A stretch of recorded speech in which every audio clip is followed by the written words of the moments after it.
Hi, everyone. So glad to see you and welcome to Home Is. It's a collaborative event between OCA Greater Houston and MFE to celebrate our youth and their storytelling and their wonderful talents and abilities. My name is Deborah. I work with MFE as one of the youth organizers, and I'm going to introduce my colleague Rhea to give you a little more background on our event and why it's so important.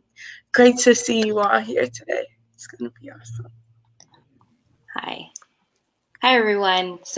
My name is Ria, pronouns she, her, hers. I am here as an OCA coordinator, a creative, and a community organizer for the Filipinx community in Houston. I'm also a co-president of UniPro Texas. And I just want to introduce myself first. And then I also want to go ahead and want my colleagues to introduce themselves as well. And then I'll get into our theme. Hey guys, my name is Trish. I'm also a community organizer here in Houston, Texas. I'm working with OCA right now to help with the storytelling initiatives. I normally work with the Filipinx community. With Unipro, I'm the director of marketing, and I'm so excited to hear your stories. Woo! I'm passing out to V, or this way, V. Hi everyone, I'm V, she, her, hers. I am one of the joint youth organizers for Mi Familia Bota and OCA Greater Houston here. Super excited to have all of you watching and to hear our awesome youth stories. Pass it back to Leah. Yes. So again, happy all of you are here and joining us today. So our theme is home. So home is a place where during this time we're asked to retreat for our own safety. So what's that experience like? How does it feel, taste, sound, or look like? Has your idea of home changed for better or for worse?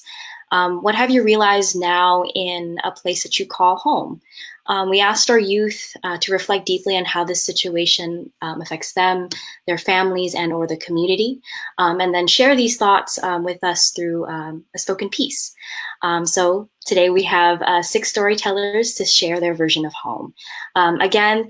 This storytelling session is made possible by the collaboration between OCA Greater Houston and Mi Familia Vota. And I'm going to hand it over to Deborah and V to talk more about the organizations. Cool. Thank you, Ria and Trish and V. Like I said, my name is Deborah. I forgot to mention my pronouns. So sorry. My pronouns are she, her, and hers. And Mi Familia Vota works to create political power in the Latinx community. My work focuses on youth age, high school age, and we go out into the community. We register young people to vote. We host monthly workshops where we try to frame a political mind for young people, because we know now that, our young folks are not only the voice of the future, but they're the voice of right now. And we know that that population is growing. So, yeah, I'm super excited to, be a part of this moment, this platform. And V, you want to talk about OCA?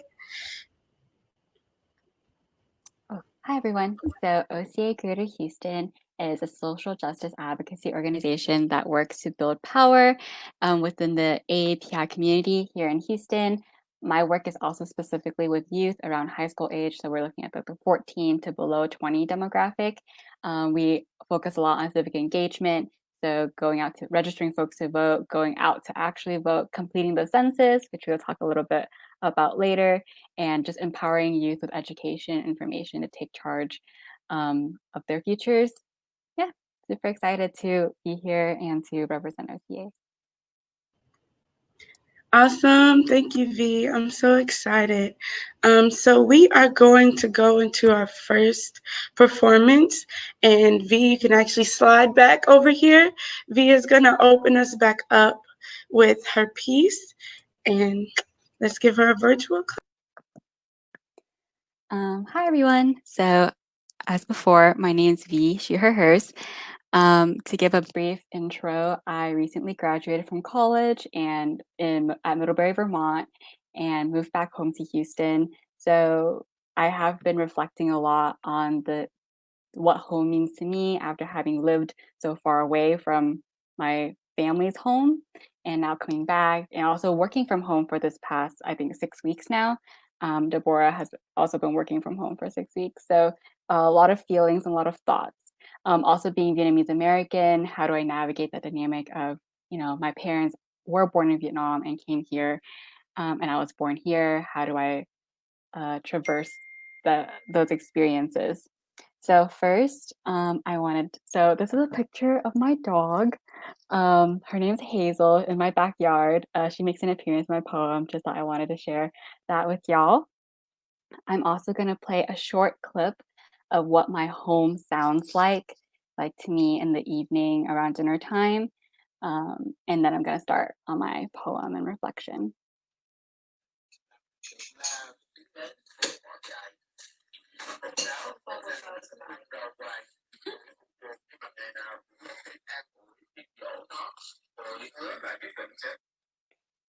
So that's a little bit of what my home sounds like. You can hear my sister talking. There is the sound of my mom listening to her little Vietnamese audio book, and the sound of kitchen and dishes and all that fun stuff. So the poem that I wrote to share with y'all today is called Here, There, and Somewhere. And I'll start. Home is here, where Hazel's feet tap on the cold marble ground, greeting me in the morning, wrapping her body around my legs, small sniffs at my ankles, whiskers tickling my calves. Mom does her morning yoga in her PJs, pink mat in the living room, curtains closed in the soft pre-morning light. Dad sits down his lunchbox at 2:30 p.m., the big cloth bag, taking off his cap, his steel-toe shoes. My sister showering. As I wait in my room, silence signaling that she is done. Home is sharing space, brushing up against those closest to me in the most physical and intimate ways.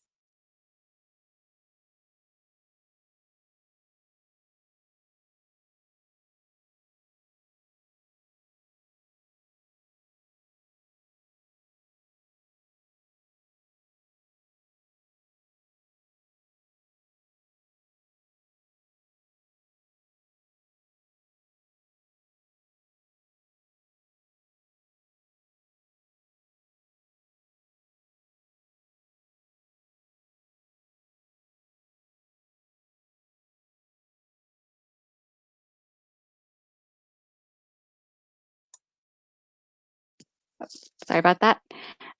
Sometimes home is silent. At dinner, the air clinging with fear and frustration and questions. Post-lunch naps, the stillness indoors and the quiet buzz of traffic outdoors. The uncertainty and fear of this past month, stewing in our silences. What will next month look like? Where will the money come from? Will we be okay? The silence contains our answers and doubts, hopes and prayers, love and comfort. Home can also be there, where my heart feels so firmly anchored to the soil, as if the warm, red dirt is tugging at the soles of my feet, as if the zipping and honking of motorbikes whisper and sputter my name. Lee, Lee, Lee. My blood stirs deep inside me. The air is heavy with nostalgia. Memories and experiences that are not my own, though cling to me like hand-me-downs. Frayed, worn, familiar. Not mine, but in some ways have become mine. I have lived many lifetimes there, yet none at all. I am a tourist. Home is somewhere in between Dad's hot black coffee with a half spoon of condensed milk and my uncle's, his brother's, shot of espresso, dark and poured over ice. Between Mom's familiar, tried and true cooking and the hủ tiếu stand in a Saigon back alley, where my friends and I crowd over bowls of noodles on a blazing June day. In between Texas, Vermont, Hong Kong, California, New Jersey, and China.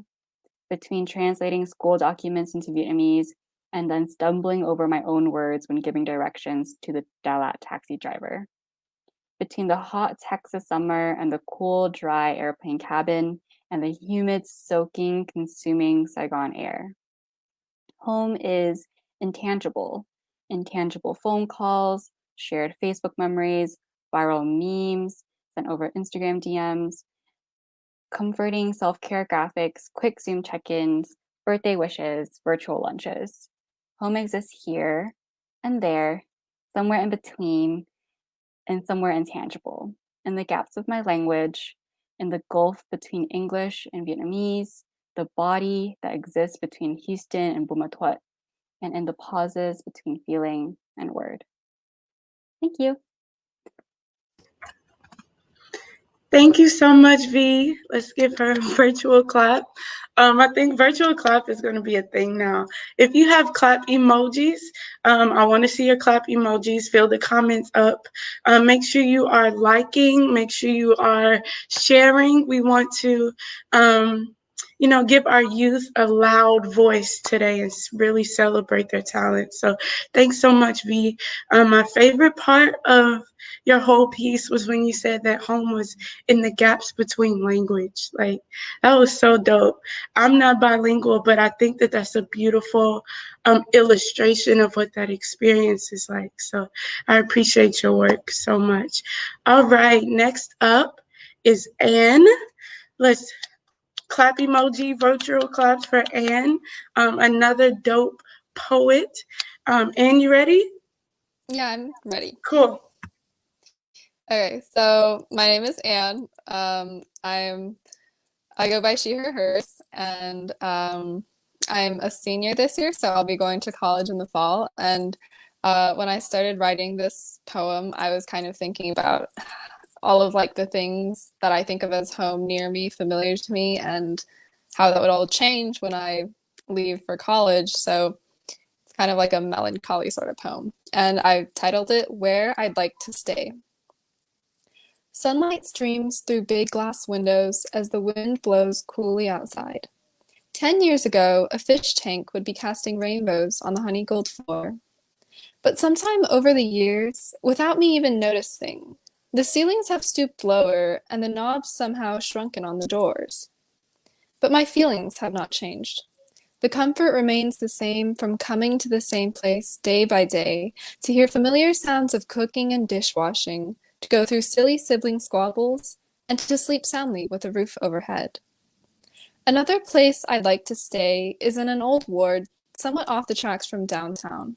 A playground and outdoor amphitheater flank the sides of the red brick block, and during the summer it gets really stuffy inside. The overhead fan creaks as it sifts the dust in the room, while a beautiful yellow canary house smiles from across the street when it hears the whisper of music, disjunct and piercing, yet sweet, flow out from the open window. And I wish I'd come here more often, stayed a little longer, spent a few more minutes turned into hours, where I could close my eyes in peace.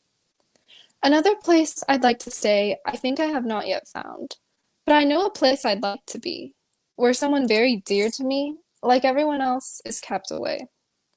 And while love may not be a permanent state, and my house cannot grow legs to leave me, home is where I'd most want to be, to stay as long as I can.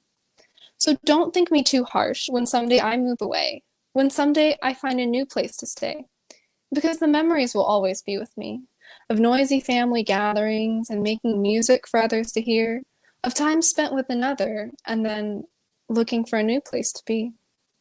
Home is where I choose to be, to stay as long as I can. And though I'll someday move away, please know that it'll be okay. Because tomorrow you'll still be home for someone new to you, and tomorrow you'll still be home to me, deep inside my heart and memory. Thank you. That was my poem. Hi, Anne. Thank you so much. I was really excited when I first read your piece. First of all, your form is awesome, and I'm excited for your new journey as school starts, because it will start again. But thank you so much. Let's fill up those comments with claps, clap emojis. Awesome. So our next performer is Scarlett. This young lady has such a bright future. So excited. And there's actually some news that I think she wants to share. I'm not going to spoil it for you. I'll let you do it yourself. But let's welcome Scarlett. Awesome. Hi, everyone. So I'm Scarlett. Thank you for the introduction. I will be going to Dartmouth College next in the fall, so I'm really excited about that. So I wrote my piece in a short story format, and it's about the relationship I have with my parents. Okay, so my piece is called Tuesday Movie Nights. When school was still in session, I would groggily wake up at 5:50 a.m. and start my day. I would get dressed, wash my face, and then descend the stairs carefully so as not to make any noise. In the morning, I would be the only one awake, since my parents were sound asleep in their bedroom. So I'd prepare my own lunch, cook my own breakfast, and eat at the kitchen table alone, listening to the sounds of birds and squirrels outside my window. In my small neighborhood, I was the only one that rode the bus in the mornings. I stood at the stop sign watching a few cars pass idly by until the bus finally arrived. And that was my morning.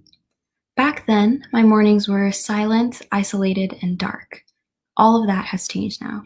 I get awakened by the sound of my mom humming as she's making breakfast, or my dad turning on the blender as he creates one of his power smoothies.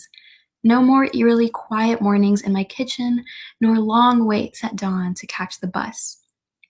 I have a joyful morning to look forward to every day, and I am forever grateful for these simple things that have altered my stay-at-home experience. On Tuesdays, my parents like to have movie nights, but I would never join them because I chose to spend my time doing homework or other assignments. Before the stay-at-home order, my parents and I had a rocky relationship. We would argue the majority of the time, and I seldom spent time with them. I let out my frustration from school on them, and I regret it very much. Sorry, I lost my place. I just hadn't valued how important their presence in my life was. When school was first canceled, I dreaded staying at home, so I would remain in my room for long periods of time or leave to hang out with my friends. Then everyone in the Houston area was ordered to remain home and limit their times outside. If I was to spend all these hours with my parents, it wasn't worth it to continue a string of petty disputes and fights. Ultimately, I decided to change my way of thinking and implement a way in which I could fix something clearly broken. First, I joined their Tuesday movie nights. It was a simple action, but it bore a heavy result. To my surprise, my parents were elated to know that I would finally join them in their little tradition. That first Tuesday, my mom happily popped some kettle corn in the microwave, and we tuned into Spider-Man 3, one of my favorites. Now, on Tuesdays, we melt into our living room couch and enjoy movies ranging from psychological thrillers to cheesy rom-coms. Our movie Tuesdays have brought me much closer to mending my relationship with my parents, and I've come to realize they are as eager to work past our differences as I am. My image of home used to bring about negative feelings and discomfort, yet now it has flourished into a welcoming environment where I can once again feel at ease and cherish the moments I have with my parents. I've come to appreciate my parents way more than before. I don't have any siblings, so it's just me, my mom, and my dad in our house 24/7. Each day, I'm improving my relationship with my parents more and more, and I'm learning about my new definition of a home. They are my home now. Without them, it would be like those early school mornings where I would have no one to talk to, no one to share a smoothie with, and no one to wave goodbye to as I left for the bus stop. I'm going to college soon, and I will be 1,924 miles away from my parents. We might not get another opportunity to laugh at the dinner table, sit back and enjoy a movie together, or share an insightful conversation about the future. Honestly, I'm a little scared of what's ahead. Yet whether our time at home lasts for more weeks or we see an end to it within a month, I know my family remains with me through it all. These past few weeks have been difficult, but I know I want to remember them as periods of growth and love rather than frustration and resentment. I urge everyone to do the same and think about not only their family, but the friends whom you can support and care for. Everyone's homes are changing, but our values shouldn't. Thank you.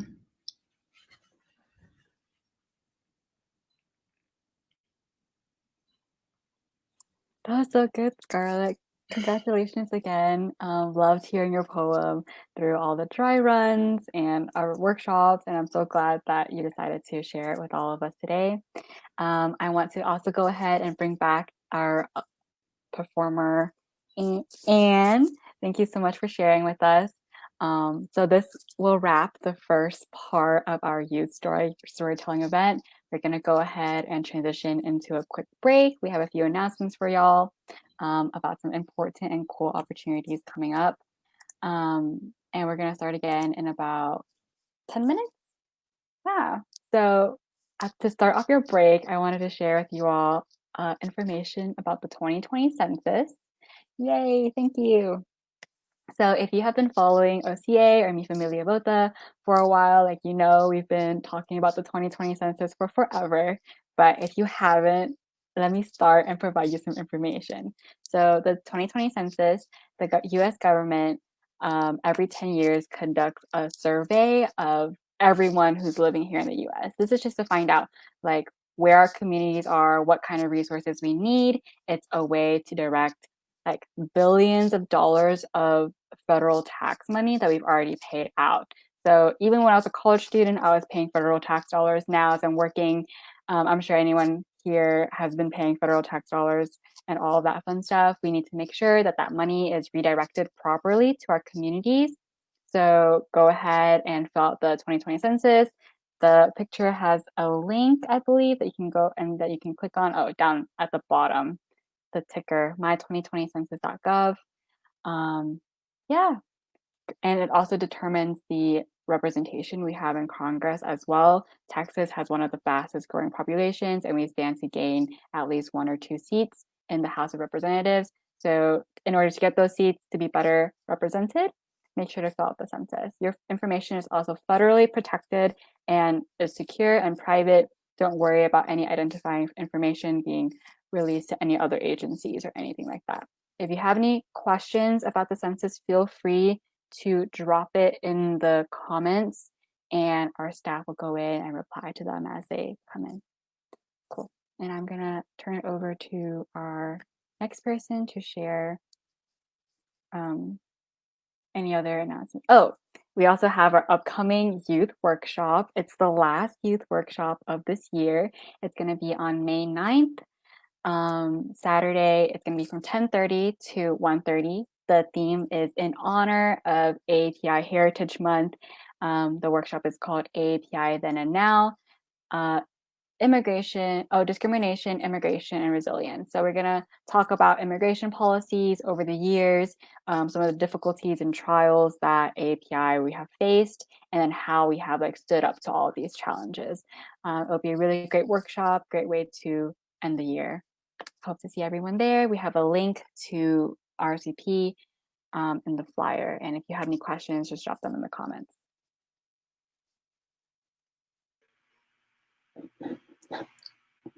Hi, everyone. I just want to talk a little bit about what's going on with OCA for the month of May. This year, we are launching a coordinated celebration of Asian Pacific American Heritage Month, kicking off with Asian Restaurant Weeks in collaboration with Next Seed and Impact Hub. Money raised through local impact food and entrepreneurship, Life Fund for Houston, will purchase food from a locally owned restaurant, providing much needed revenues for their businesses while keeping the lights on and staff employed. The meals will go to medical professionals and volunteers working on COVID-19 relief efforts. Asian Restaurant Weeks this year is a collaborative effort to support our community needs now more than ever. Our goal is to make sure all service workers in the front line get a meal.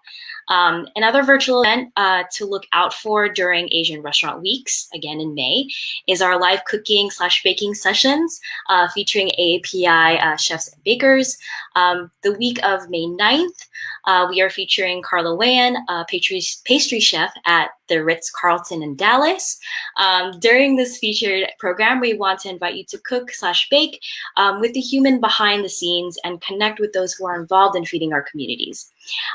Get to know the chefs, behind the food you consume. Immerse yourselves deeply in their personal stories, their inspirations, and trace how their methods of cooking/baking originate from their understanding of home. Check out our OCA website for updates on Asian Restaurant Weeks in the month of May. And that is all that I have for announcements. Thank you so much, y'all. So we are doing this for the first time. It's virtual, and you know there are connection issues that come with that inherently. And so I appreciate you all's patience, and thank you so much, Ria, for stepping in my footsteps for a moment. Okay, so if you all are enjoying the students so far, I want you to flood the comments. I want you to share to 3 people, like right now, 3. And then get ready for another dope performer. Jennifer is up next. Jennifer, you ready to go? Awesome. Hi. Cool. Okay. Hi, my name is Jennifer, and I go by she, her, hers pronouns. I'm a student. I'm a junior at Cypress Lakes High School, and I'm part of the activism club there, Lakes for Lives. And I'm excited to share my piece. It's a short little poem, I guess, about how the pandemic affected my life and how it helped shape my meaning of home. And this is Welcome Home. 1. A single Houstonian life had been tainted, I was told, but unknown to me that life had been forever affected, until the effects progressed to another soul and the infirmity proliferated exponentially. 30. A mere fraction juxtaposed with the rest of the world, but beneath it all lie thousands of others unknowingly touched by the cold-blooded hands of illness, as the rest of the nation carried on in indifference. Suddenly, tens of thousands, adults frantically rushed to the comfort of their parents and children, praying to whatever deity would listen. A nurse, I knew, fell ill, and I was told that they simply whisked her body away, another number lost in the news. Finally, the nation snoozed, and my world was limited to the walls of my home. Confined to the same surroundings each passing day, the feeling of restriction and alienation from society magnified. I lost my drive to keep in touch with people, and my daily routine was nothing but the bare minimum. And yet, in this time of distress, I was unaware that I had been given the luxury of time. An endless period with no obligation to do anything or go anywhere but to stay home. And when the revelation became apparent, I seized the opportunity and picked up objects that I hadn't in years. First, it was a book. Not a required book for school, but a story for my own amusement. I escaped into utopias and fictional universes as I had when I was a child. I was reminded of days when I would spend hours at a time, simply watching the events unfold in my imagination, and I remembered how familiar it felt, envisioning unfamiliar worlds from the pages of a novel. Home. I revisited the piano I had neglected, flipping through countless pages of old pieces and hearing them played aloud once again. Although still an amateur, I couldn't help but feel at ease as my fingers waltzed across the keys of music and the long-forgotten tunes from my childhood resurfaced. Home. I spent more time in the kitchen, helping my parents prepare meals that I had never learned to cook on my own. As the aroma of garlic and tomatoes permeated the air, and the sound of food crackled on the ignited stove, my parents guided my hands and taught them to slice, season, and stir. When our family dined together, tasting the meal that I helped cook, I was filled with a sense of wholeness, and immediately I remembered that they are my home. Even throughout the year, when the world was sane and voracious disease was a figment of our imagination, they never ceased to care for me and comfort me. Now that we're stuck together, unable to see our own peers, my family has ever become more tightly intertwined. And although the door incessantly taunts me, begging to be opened, I know that by remaining home, I am not only renewing myself, but also giving others the chance to live. Initially, home had become a prison for me, forcing me to confront a physical manifestation of what previously had been my hidden detachment from people. But as a prisoner must find a thread of hope to latch onto, I too realized that I mustn't take my home for granted, but rather learn to make the best of it. And so I did, and home has never felt more welcoming than it does now. Thank you. Awesome. Thank you so much. My favorite part of your piece was the closing line where you said, "Home has never been more welcoming than it is now," and it's crazy how we're forced to stay home, by legal mandate now, but we're discovering new things about a place where we spent a lot of time before, right? Because we're forced to really be present. So you're super dope. Thank you so much. Thank you. Flood those comments, y'all. Flood the comments. Y'all are dope. Thank you so much. If you are enjoying, I want to see clap emojis, heart emojis, smiley face emojis. Emojis are dope. Next up, we have a super dope artist. Khadijah is next. She's actually a senior right now, and she's super active in our Yale's program. And I am very excited to hear what you have written down, sis. Floor is yours. Okay, so I'm Khadija, she, her, hers. I'm very excited to share this with you. Recently, I've been thinking about what the definition of home means to me. So this piece was a perfect opportunity for me to be able to share this. Okay. What is home? This four-letter word carries various meanings depending on the person you ask. Initially, I felt persuaded to give you the basic answer, that home is the house I live in, but I know it's much deeper than that. Home is more of a feeling for me than it is a material possession. It's the feeling when you bury your toes in the warm sand, staring out the distance, watching all the waves crash on the shore. It's the ability to let everything go and still feel constantly cared for and protected. It's knowing that you'll be loved unconditionally. It's talking to your family after a bad day, knowing that you'll be met with nothing but joy and comfort. My home is the epitome of comfort. My best memory in my home are with me with my family. It's me laughing with my family during our annual Sunday meals, eating the stereotypical breakfast in my country that my dad prepared. It's me playing Monopoly with my cousins and aunts and uncles, just living in the moment as all my past worries melted away. It's my family gathering in the living room, watching a movie, even if half of us don't really want to. The best sound to associate my house with is laughter, as we're never void of it. Our laughter echoes off the walls as I think about how the perspective of the definition of home is constantly changing due to the many changes in my life. But despite this, family has always been at the core of it. In addition to laughter, I am never seen without listening to music, if I have the opportunity to. My headphones serve as a big statement of who I am and a major part of what I consider home. My music has been there for me for a long time. In moments where I'm feeling lonely or down, I can count on it to cheer me up. Music serves as a tool to help me express some of my indescribable feelings. The same way I can feel my music calming me down or cheering me up is the same way I can feel the overall essence of happiness exuding out of my home. It's so apparent that you can basically see it. I try to surround myself with people who only provide me with comfort and overall support. The warmth of this appreciation and love for each other fills my heart and stays with me wherever I go. All these factors contribute to my ideal image of home and has affected my personality greatly. Due to the way I was raised and the environment I surround myself with, I feel as if I'm very welcoming and supporting.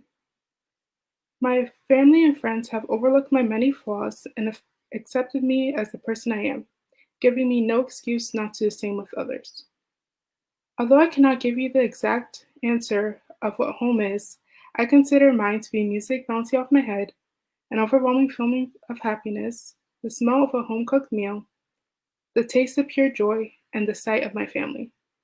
With that, I would like to leave you with this quote. Home was not a set house or a single town on a map. It was wherever the people you loved were. Whenever you were together, not a place, but a moment, and then another, building on each other like bricks to create a solid shelter that you may take with you for your entire life, wherever you may go. Sarah Denson, What Happened to Goodbye? Thank you. Thanks so much, Khadijah. I love how you incorporated the five senses at the end. And you really drew at least me into what your experience and kind of your state of being is when you are experiencing home. So I appreciate that so much. I'm so proud of you. Last but certainly not least, we have a new fresh face on the poetry and writing artist scene. His name is Locke.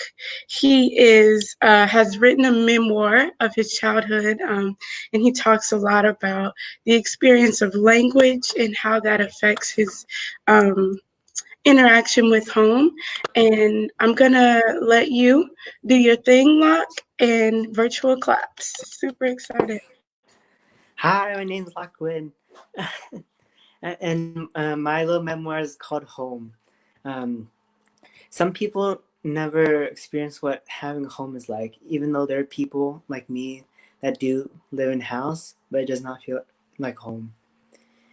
And growing up with being the only Asian in a fully Hispanic neighborhood, I never considered anything, anybody, or a place as my home because I only knew this neighborhood of an entirely different ethnicity growing up, and I always worried about every single detail of differences between my family and the rest of the neighborhood.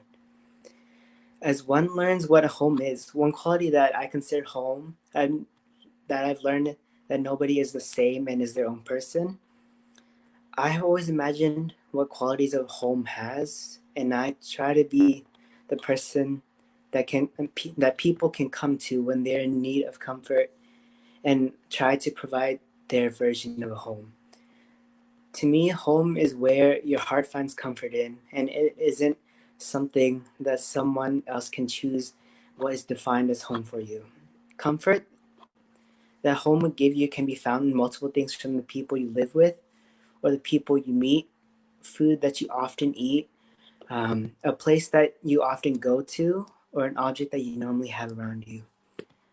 The experience of being at home is the feeling you're able to let down your walls, that you have to hide yourself behind every single day, and you could feel at peace. It is also the place where you don't feel judged at all, and the weight of of life in general on your shoulders is lifted. And coming from an ethnic house to me is the smell of a cooked meal of a variety of different dishes that is ready to be eaten by you and the people that make you happy. And the sounds of home is music that I enjoy and the laughter of the people that I care about. Over time, my identification of for a home has changed for the better than when I was younger because all I knew was that a home was a house and you just live in it. Living with parents that are immigrants, their mindset was always just to keep working, and there's no time for staying in a place of comfort so they can provide a roof over me and my siblings' heads while trying to keep up with studies of four growing children so we can have what they did not. I realized that home is never permanent and changes as you get older with all the memories that you make. And thank goodness I am friends with the people that I consider home. And thank you for hearing my version of what home is. That was so awesome. Thank you so much. How do you feel right now? Relieved. Relieved? Mm-hmm. You did awesome. Thank you for sharing your idea of home, your experience of home with us. I want to bring back the last few performers and give you first virtual claps. Yay, everyone did so awesome.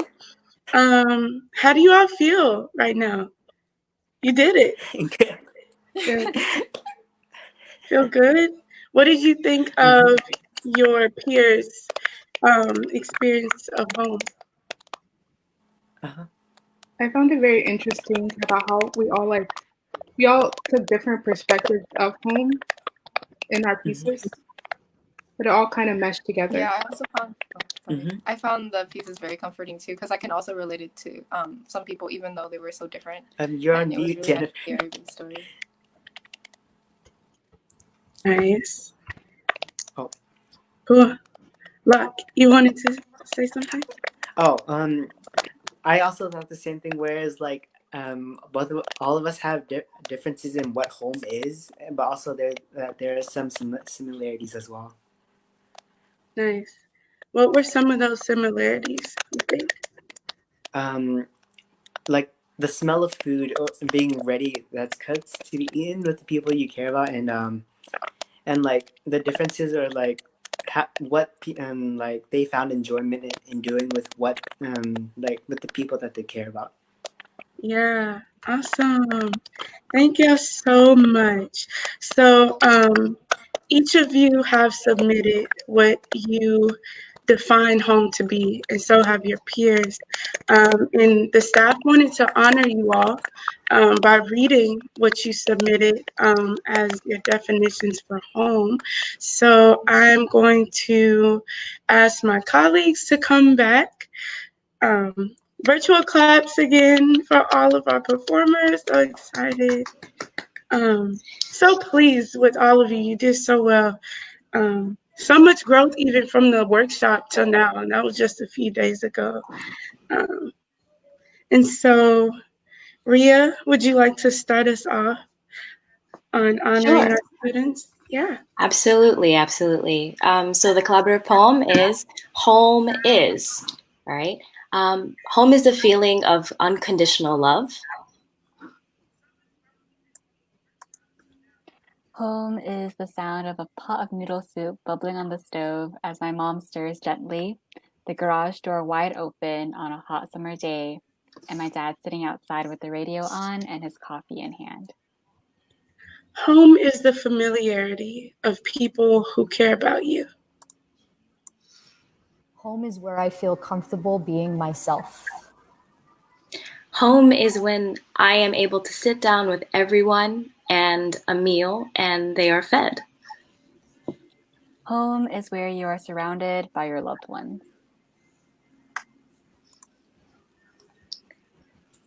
And that concludes our tribute and our collaborative poem, Home Is. Yay! So excited. I'm so pleased. What are you guys' thoughts right now? What are your thoughts, your feelings about what you've heard today, experienced today?